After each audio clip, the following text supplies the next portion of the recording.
ನಾನು ಭಾಳ ಸಲ ಹೇಳೋದು, ನನ್ನನ್ನು ಏನಾದರೂ ಅಂದ್ಕೊಳ್ಳಿ ಯಾರಾದರೂ, ವಿಜ್ಞಾನ ನಮ್ಮ ಎಲ್ಲ ಕಾಲದ ಆತ್ಯಂತಿಕ ಸತ್ಯ ಅಲ್ಲ. ವಿಜ್ಞಾನ ಅದು ಬದುಕನ್ನು ಅರ್ಥ ಮಾಡಿಕೊಳ್ಳುವ ಒಂದು ಮುಖ, ಒಂದು ಕ್ರಮ ಅಷ್ಟೇ. ನಾನು ಸುಮ್ಮನೆ ಒಂದು ಮಾತು ಯಾವಾಗಲೂ ಹೇಳಿದೆ.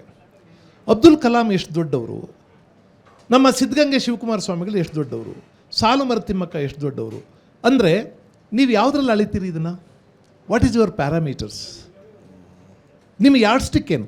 ಹಿಮಾಲಯ ಎಷ್ಟು ದೊಡ್ಡದು, ವಿಂಧ್ಯ ಪರ್ವತ ಎಷ್ಟು ದೊಡ್ಡದು ಅಂದರೆ ನೀವು ಮೀಟ್ರಲ್ಲೋ ಕಿಲೋಮೀಟರ್ಲ್ಲೋ ಹೇಳ್ಬೋದು.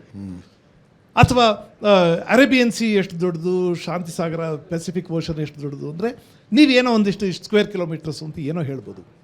ಆದರೆ ಐನ್ಸ್ಟೈನ್ ಎಷ್ಟು ದೊಡ್ಡ ವಿಜ್ಞಾನಿ, ಗೆಲಿಲಿಯೋ ಎಷ್ಟು ದೊಡ್ಡ ವಿಜ್ಞಾನಿ, ನ್ಯೂಟನ್ ಎಷ್ಟು ದೊಡ್ಡ ವಿಜ್ಞಾನಿ? ಏನು ಮಾನದಂಡ ಇಲ್ಲ. ಯಾವ ಮಾನದಂಡಗಳಿವೆ?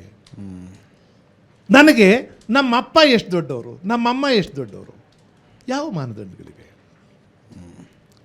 ಅದರಿಂದ ಎಲ್ಲಕ್ಕೂ ವಿಜ್ಞಾನ ಅಲ್ಲ. ಈ ನಮ್ಮಲ್ಲಿ ಕೆಲವು ಸಲ ಮಾತಾಡ್ತಾರಲ್ಲ, ಕಬ್ಬಿನ ಬೆಳೆಗೆ ವೈಜ್ಞಾನಿಕ ಬೆಲೆ ಕೊಡಬೇಕು. ಯಾಕಪ್ಪ ಅದಕ್ಕೆಲ್ಲ ತೂಕುವ ಶಬ್ದ ಬೆಳೆಸ್ತೀರಿ? ವೈಜ್ಞಾನಿಕ ಬೆಲೆ, ಲಾಭ ಆಗಂಗೆ ಒಂಚೂರು ದುಡ್ಡು ಕೊಡ್ರಿ, ಇಷ್ಟು ಖರ್ಚಾಗಿರುತ್ತೆ ಒಂಚೂರು ದುಡ್ಡು ಕೊಡಿ ಅಂತ ಹೇಳ್ಬೇಕು. ವೈಜ್ಞಾನಿಕ ಎಂಥದ್ದು ಅದಕ್ಕೆ? ಆಮೇಲೆ ನಾವು ವೈಜ್ಞಾನಿಕವಾಗಿ ಯೋಚನೆ ಮಾಡೋದಾದರೆ ಈ ದೇವರು, ಧರ್ಮ, ನಂಬಿಕೆಗಳನ್ನೆಲ್ಲ ವೈಜ್ಞಾನಿಕವಾಗಿ ವಿಜ್ಞಾನ ಯಾಕೆ ತರ್ತೀರಿ? ಹೌದು, ಬೇರೆದೇ ಅದು, ಬೇರೆದೇ ಕ್ರಮ, ಅದು ಬೇರೆದೇ ರೀತಿ. ನಮ್ಮೂರಲ್ಲಿ ಜನ ಆಮೇಲೆ ಸ್ವಾಮೀಜಿಗಳು ಶುರು ಮಾಡಿದ್ದಾರೆ ಈಗ ತಮ್ಮ ಧರ್ಮವನ್ನ ಆಚರಣೆಗಳನ್ನು ನಡೆಯೋದಕ್ಕೆ ವಿಜ್ಞಾನದ ಯಾರ್ಡ್ ಸ್ಟಿಕ್ ಇಲ್ಲ, ಸೈಂಟಿಫಿಕ್ ಹಂಗಿರೋದೇ ಇಲ್ಲ. ಹಂಗಿದ್ರೆ ನಾವು ಸಾಹಿತ್ಯ ಪಾಠ ಮಾಡೋಕ್ಕೆ ಆಗಲ್ಲ. ಹೌದು, ನಾನು ಕೇಳಿದ್ದೀನಿ, ಈ ಗಿಡಗಂಟಿಗಳ ಕೊರಳೊಳಗಿಂದ ಹಕ್ಕಿಗಳ ನಾದ ಅಂದ್ರೆ ಎಲ್ಲಿದೆ ರೀ ಗಿಡಗಂಟಿಗಳ ಕೊರಳು ಅಂತ ಕೇಳಿದ್ರೆ ಏನು ಹೇಳೋಣ? ನಾನು ಯಾವಾಗಲೂ ಯಾರೊಬ್ರು ಇಂಗ್ಲೀಷ್ ಮೇಸ್ಟ್ರು ಮಾತಾಡ್ತಾ, ಗಣೇಶ ಹೆಂಗ್ರಿ physiologically it is not possible, ಹೆಂಗೆ ಮನುಷ್ಯನ ಕುತ್ತಿಗೆ ಮೇಲೆ ಆನೆ ತಲೆ ಹೆಂಗೆ ಕೂತ್ಕೊಳ್ಳುತ್ತೆ ಅಂದರೆ, ನೀ ಹ್ಯಾಮ್ಲೆಟ್ ಹೆಂಗಪ್ಪ ಪಾಠ ಮಾಡ್ತೀಯಾ? ಕುವೆಂಪುನ ಬೇಂದ್ರೆ ಹೆಂಗೆ ಪಾಠ ಮಾಡ್ತೀಯಾ? ಭೃಂಗದ ಬೆನ್ನೇರಿ ಬಂತು ಕಲ್ಪನಾ ವಿಲಾಸ, ಮಸೆದ ಗಾಳಿ ಪಕ್ಕ ಪಡೆಯುತ್ತಿತ್ತು ಸಹಜ ಪ್ರಾಸ. ಇವಕ್ಕೆಲ್ಲ ಏನು ಅರ್ಥ ಹೇಳ್ತೀರಿ?